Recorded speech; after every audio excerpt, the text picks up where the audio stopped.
आईला ऐकलं ते काय खरं आहे का र? काय र काय म्हणा अक्का साहेबांचं सारखं लकडं लागलंय आपल्या धन्यामाग. काय म्हणून? हेच की दुसरं लगीन करा म्हणून. छान होय, 12 वर्ष झाली लगीन होऊन. हाय काही एका बी पोराचा पत्त्या? वय वय. अरे वहिनी साहेबांच्याच तब्येतीत काहीतरी फाल्ट असेल म्हणून म्हणत असत्याल दुसरं लगीन करून घ्या. अक्का साहेबांच्या नव, मला वाटतं धान्याच्या तब्येतीत काहीतरी फाल्ट असणार. लेको मायातल्या बंगल्यात आठवड्याला एक एक पाखरू येऊन जाते, पण एकीची तरी बॉम्ब आहे का वाढलं म्हणून? असं ठीक आहे, साऱ्यानं तुम्हाला दाखवतो दोष माझ्यात नाही म्हणाला. आय एम सॉरी नामदार, परंतु दुर्दैवानं ही गोष्ट खरी आहे. जरी तुम्ही स्त्री सुख पुरेपूर उपभोगत असाल तरी तुम्ही प्रजोत्पादनाला असमर्थ आहात. कारण तुमच्या सिमेंट टेस्टमध्ये एकही शुक्रजंतू आढळला नाही. पण डॉक्टर, त्यावर काहीतरी औषध असेलच की, बघा काहीतरी.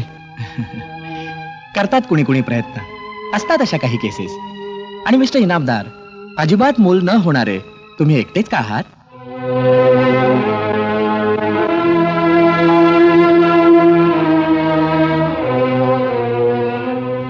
डॉक्टर, निघतो आम्ही.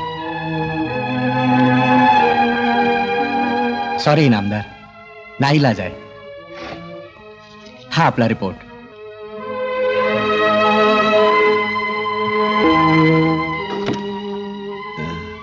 आपण निघायचं? नाही निघायचं ना.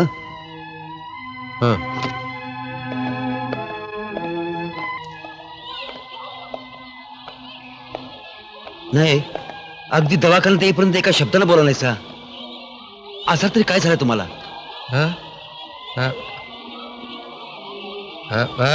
आपलं छातीत दुखतंय. असं औषध घेतलं? नाही, डॉक्टर म्हणाले थांबेल काही दिवसांनी. बरं, चला.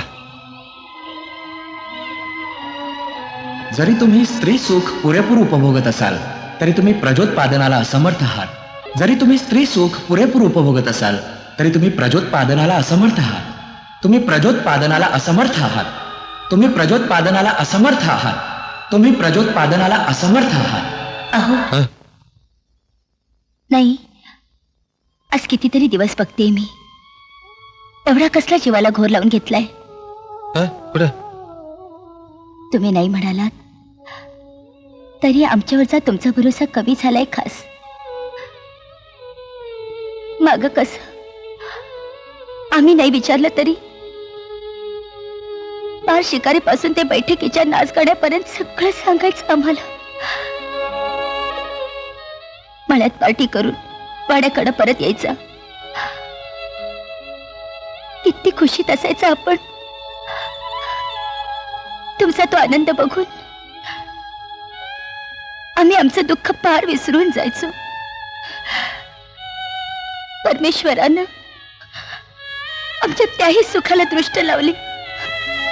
तुमचं बायकांचं काळीज अगदी हळवं असतं. नाही हो,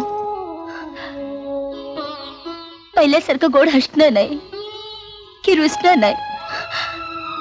का असं मनातल्या मनात झुरताय? काय झालंय तुम्हाला? मला नाही सांगणार? मला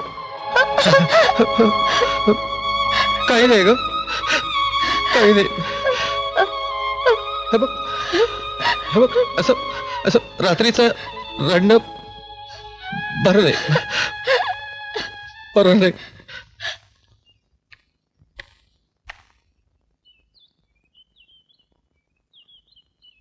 वहिनी साहेब,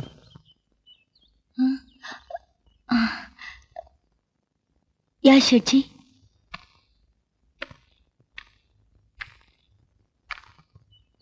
इनामदार साहब मकान मंदी आहेत वहिनी साहेब? नाही, सकाळीच बंद घेऊन बाहेर गेलेत. तुम्ही बसा ना शेठजी, बसा. खोटा असण्याचा प्रयत्न करते तुम्ही वहिनीसाहेब. भांडण चला हिंदूरावाशी.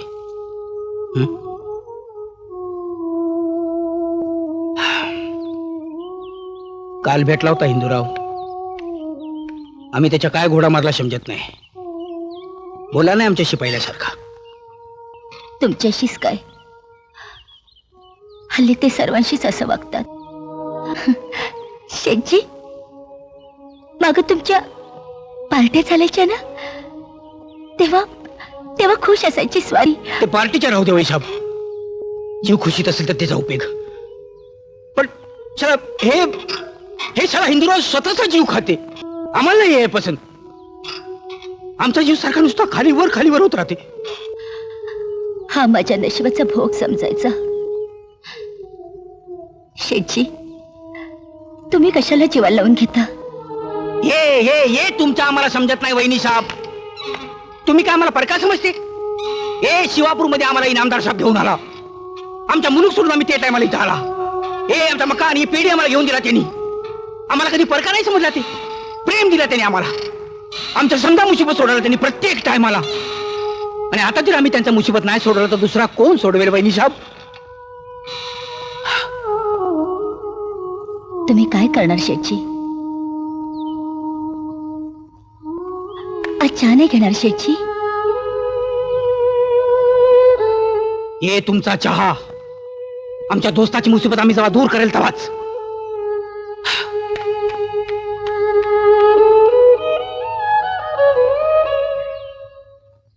शाला बदामराव, तुम्ही जेव्हा हात सामने करते तेव्हा इनामदार तुमच्या हातावर नोटा ठेवते.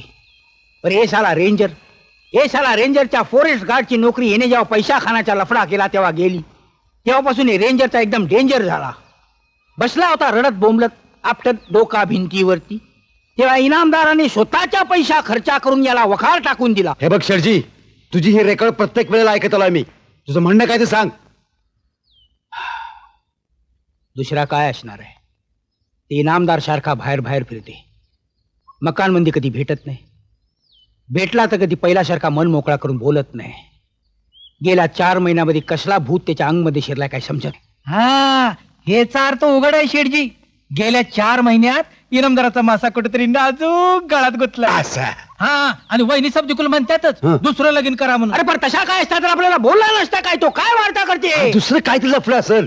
आपल्याला काय करायचं घेऊन? आपल्याला काय करायच्या हा, आपल्याला काय करायच्या घेऊन बघूनशी घे. अरे वा बदामराव, अरे दोस्ती काय नुसती मतलबापुरती करायची असते. अरे त्याला जर काय मुसीबत असेल तर आपण नाही मदत करणार तर कोण करेल? त्याला दुसरी काय अडचण असणार? वाड्यावर जाऊन बघायची. वाड्यावर बहिणी साहेब कशा काळजीने झुरतायत. हे बघून आपला जीव शाला कशा खाली वर. हे वर खाली काप. हे नुसतं वर खाली करण्यापेक्षा तूच काय विचारत नाही इनामदारास नाही कसल्या संकटात गुतलाय म्हणून. तुझ्यावर बी त्यांचा उपकार आहेतच की. अरे पण ते आम्हाला नाही सांगत म्हणून तर आम्ही तुम्हाला बोलते ना. वार्ता करते. अरे तुम्ही त्याच्या जास्त विश्वासातले माणस, ते तुम्हाला सांगेल. ते महादेवाला प्रसन्न करायचे असेल तर पहिल्यांदा नंदीच्या पाय धरावा लागते. म्हणून आम्ही तुम्हाला बोलते. शेठजे, तू काय मला नंदीबेल समजतोस? अरे नाही. अरे त्याच्यामध्ये एवढा चिडण्यासारखा काय? त्याच्या काय, तुम्ही त्याच्याबरोबर सावली सारखा होते का नाही? तेव्हा 3-4 आजार तुम्हालाच कळणार. तुम्हीच त्यांना दवा देत होते. तुम्हीच त्यांना आणि काय देत होते ते. तेव्हा त्यांच्या मनाचे बिमारीचे डॉक्टर तुम्हीच. वार्ता करते. त्याचं काय डॉक्टर साहेब? मागा मी तुमच्याकडे येऊन गेलो की नाही तेव्हापासून आमच्या दोस्ताची अवस्था मोठी कठीण झाली आहे बघा. त्याचं खाण्यापिण्याचं लक्ष पार उडालंय. त्याला बोलत नाही, हसत नाही. अहो इट्टसारखा मजबूत गडी पार चिपाड होऊन गेलाय. त्याचं हे बघून आमच्या काळजात कालवा होत्या. काय करावं काही कळत नाही बघा. साहजिक आहे. आपल्याला मूल होऊ शकत नाही हे कळल्यावर पुरुषाचा अहंकार दुखावला जाणार. पण खरं तर त्याने एवढं मनाला लावून घ्यायचं काही कारण नाही. असतात अशा काही केसेस.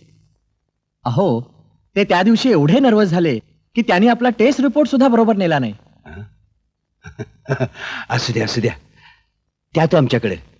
आम्ही घालतो त्यांची समजूत. काय करणार, दोस्तासाठी एवढं करायला पाहिजे नाही. देतो. हा म्हणजे डॉक्टर साहेब, खरंच त्याला मूल होणार नाही म्हणता? अगदी काळ्या दगडावरची रेघ